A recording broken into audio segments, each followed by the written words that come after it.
Uh, let me mention first is that the demands of the students are not very original in that sense, because from the very beginning, even during the drafting of the new constitution of 2017, there had been already opposition to the spirit and letters of the draft constitution at that time, because there were two drafts at that time. And what the public knew at that time was that it was a constitution that would take back the democratization process of Thailand backward. Okay, and it would allow the continuation of the armed forces or the military establishment in the political life of Thailand in a legal context. So the discontentment or the opposition was already there. And when the referendum was being held to approve the constitution, it was not, I think, overwhelming majority. I think it was between 16 million to 12 million. So a difference of about 4 million. And whether just the absolute majority is enough, or we should, for such an important document, we should have had the, I think, 3/4 majority of the voting population. So I think the bone of contentions has been continuing since the past 6-7 years and so on. And people like myself, all along, have also been questioning about the legitimacy of the premiership of the present Prime Minister General Prayut Chan-o-cha, because of the fact that the constitution was being written in order to facilitate the second term of Prime Ministership of General Prayut and the continuation of the military of Thailand in Thai political life. So what the students have come out is just to, I think, reaffirm the general discontentment, opposition to the spirit and letters of the present constitution.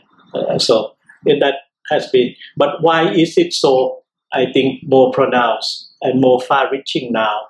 Because it was being held, I think, and advocated by the young generation of Thailand, which were to look back, say, 20 years, 30 years ago, there has been a sort of the absence of the youth and of the students in the whole Thai political process.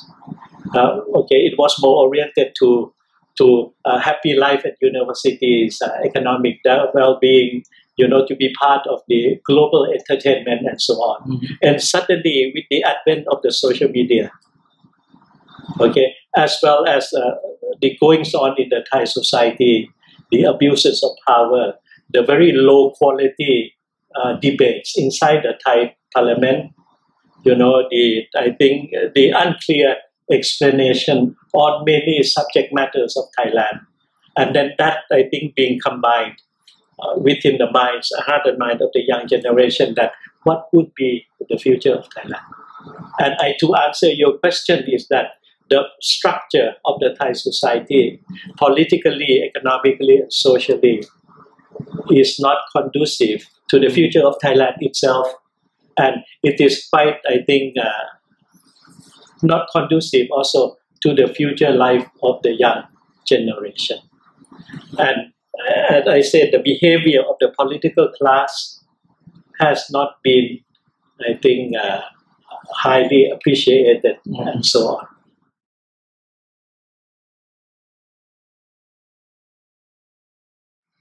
So they are using the name of the Khana Rat of the People's Party of 1932 for today's, the year, I think, 2020, in order to be a sort of a symbolic that the work undone must be completed.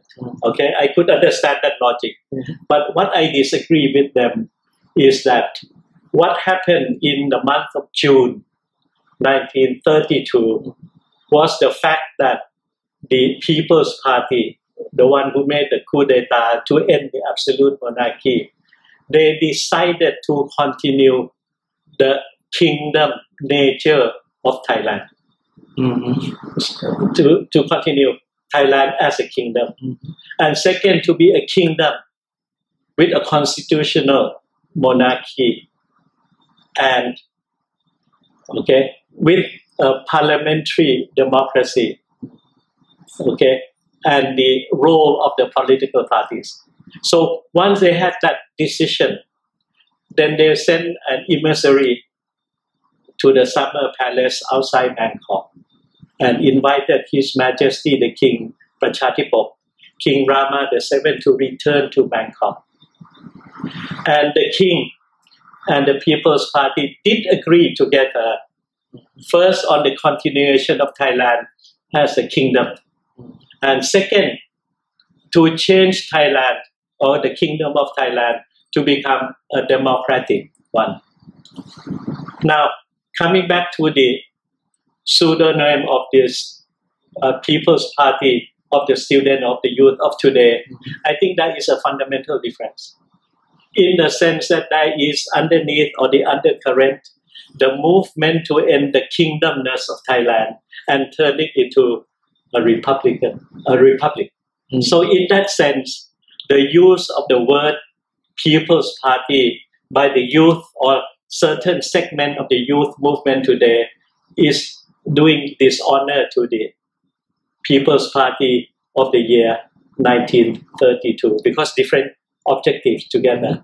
If I were to be them of today, then I must continue what was the agreement between King Rama VII and the People's Party, namely retention of the Kingdom of Thailand, or retaining Thailand as a kingdom. Second, work together to realize the full democratization process of Thailand, which Japan did, with Taiwan did, with South Korea, and at the moment Indonesia did, or for that matter, even the Kingdom of Jordan and the Kingdom of Morocco have been trying very hard to go in that process.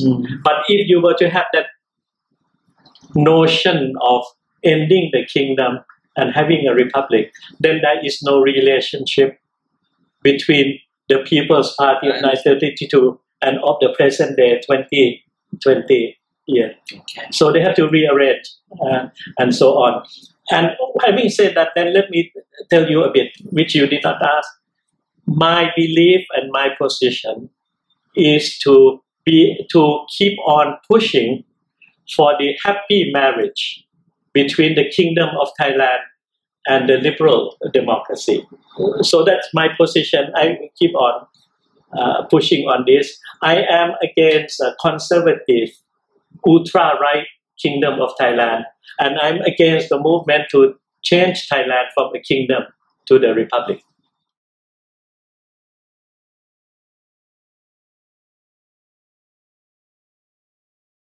So I think the Ministry of Foreign Affairs should be the first institution to give the clarity of the presence of His Majesty the King in Germany.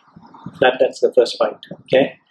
Second, every Thai person, as a Thai subject of the monarchy and so on, since the day of King Rama, King Phokun Ram Kampang of the Sukhothai period, we can always petition the king directly. So the people can write to His Majesty the King and ask about their doubts, grievances, and so on, for clarification, for explanation. That's the first one. So I still maintain that position. Second, I am a bit concerned that I think in appealing directly to the German government through the German embassy in Bangkok, I think we are bringing Germany into the internal politics and affairs of Thailand. I don't think that is fair to the German people and to the German government. That's the first one. Second, His Majesty the King has been partially living in Germany since he was in the position of the crown prince and now in the king. And there has not been any undoing or unbecoming activities by His Majesty the King vis-a-vis the German law, the German norms and the customs and so on. He did not create any problem and so on. So in that sense, if he were to do something wrong, then I think he would have been told by the German authorities concerned. But I think he has been behaving quite impeccably as a, I think, visitor to the German Republic. Okay, that's one. Now, as to the functions of a king or a prime minister or a president, I think in view of this advancement of communication, it is quite natural that contact can be done in a very confidential manner between the king or the prime minister with the people at home when they are abroad. And one has to say that when the question is the king carrying out state functions from Germany? There are no rules. I don't think there is any international law prohibiting that. That's one point. Second, but the king or any Thai citizen can, once living in Germany, there is this diplomatic practices and the norm that you don't interfere in the political affairs of Germany, and you don't use the territory of Germany while you are there to use it as a platform to attack the country or to play politics, because you are using the German soil to do Thai politics. That would be unacceptable and unbecoming. See, so far. And then the other thing that one has to look at it, that I think all the royal required functions of His Majesty the King when he was the crown prince and now he is the king, I don't think that he missed any of the obligatory royal functions. Okay, that's one. We have to be clear that by living in Germany on and off and so on, he did not miss. Okay, he did not miss any of the royal functions. Okay, that's one. Second, then what does he do? Or does he not do so far? I think this is for the student have to find out and have to find the answer. At the same time, the government can explain what have been the royal functions of the past 2 or 3 years of his, his position as the King of Thailand.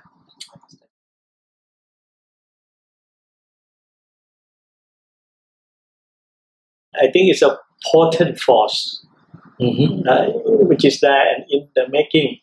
But if I think the student keep on pushing, to the brink, like a brinkmanship, to the train would collide anyway, unless and until there is a sort of a platform for a dialogue and a spirit of compromise.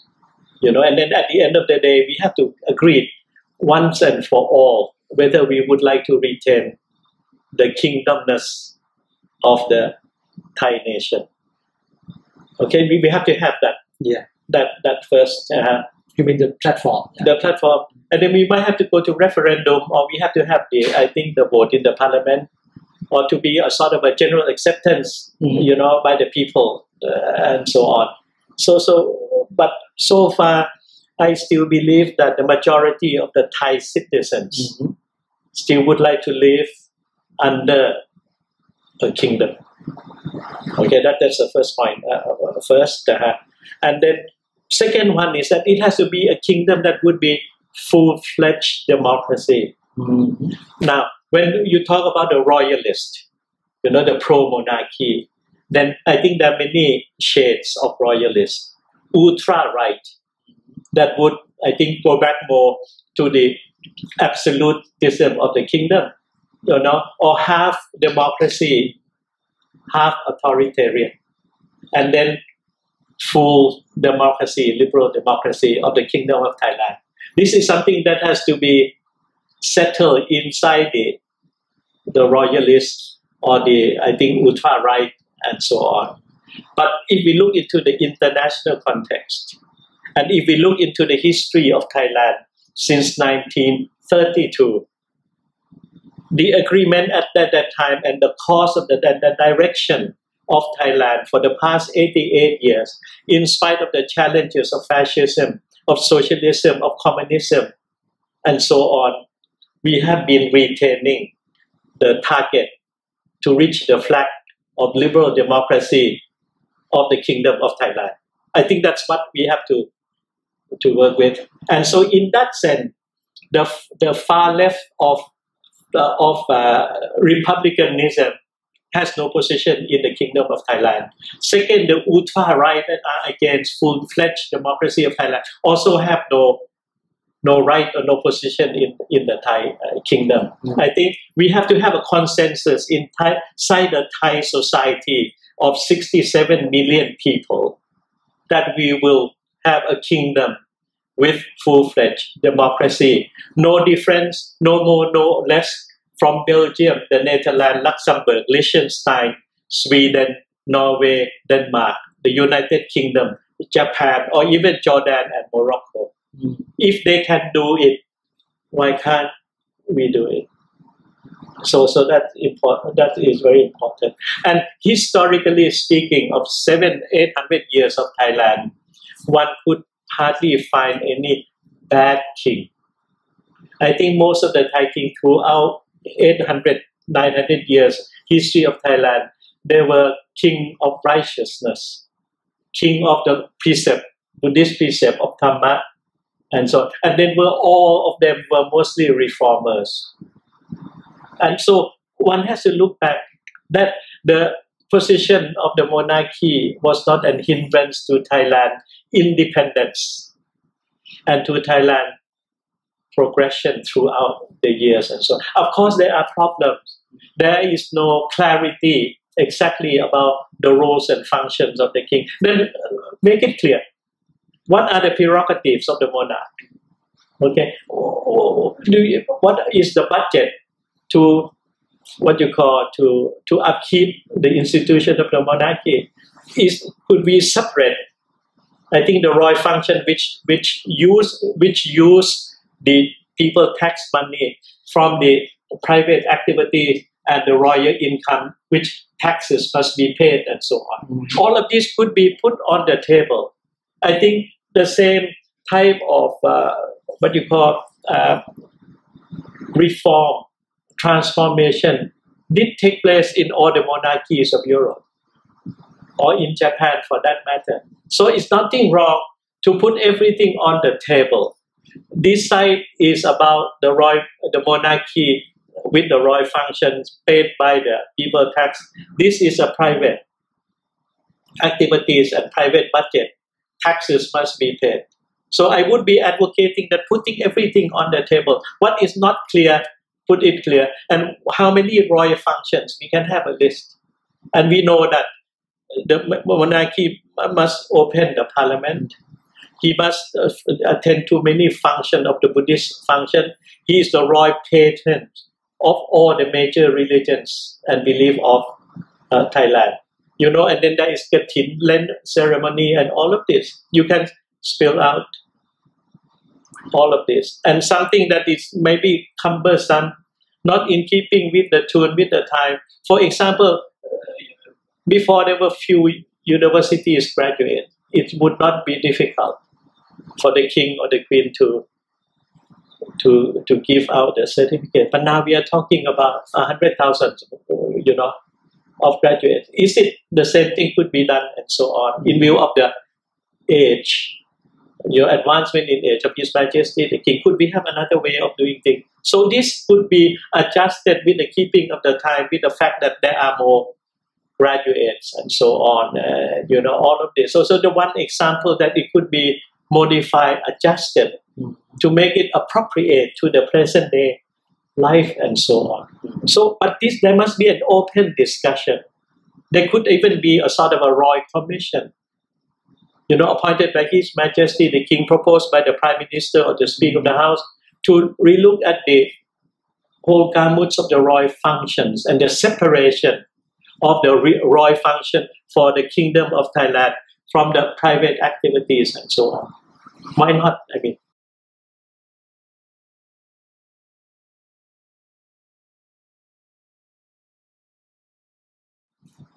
self-introspection. Then how did he come into this position? Okay. First by forces, by military means. Good at that.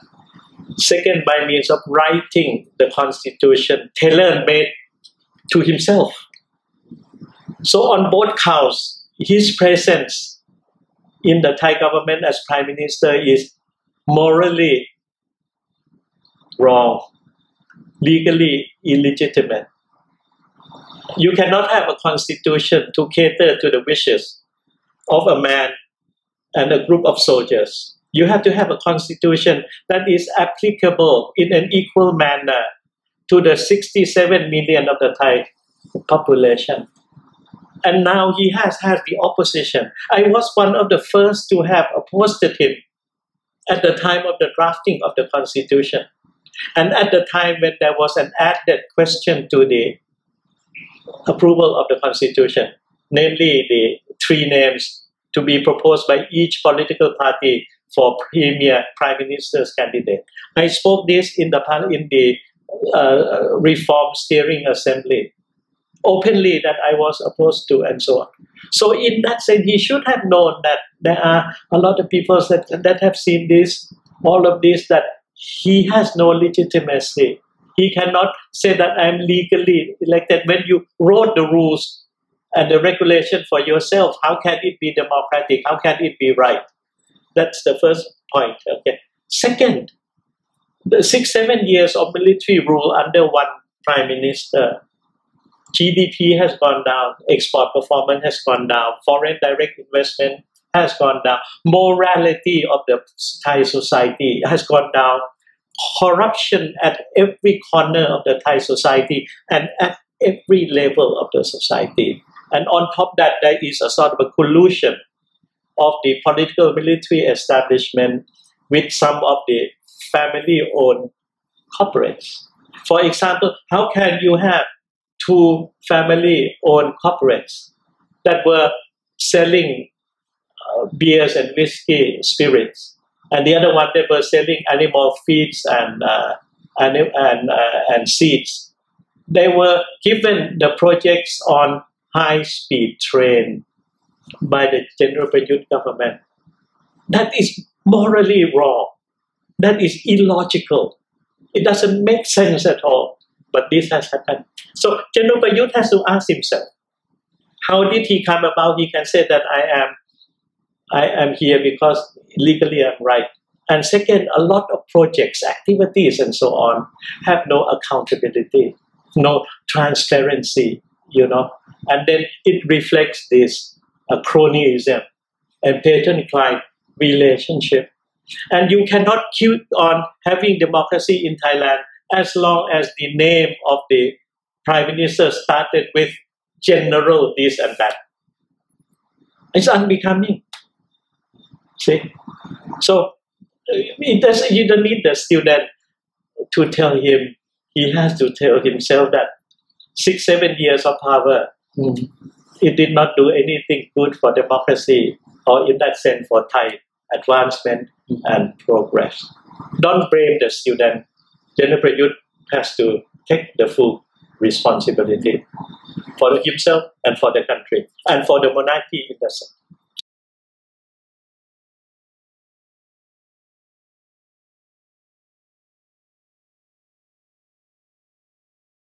I think the position, with the advent of the social media, with the advent, news spread fast.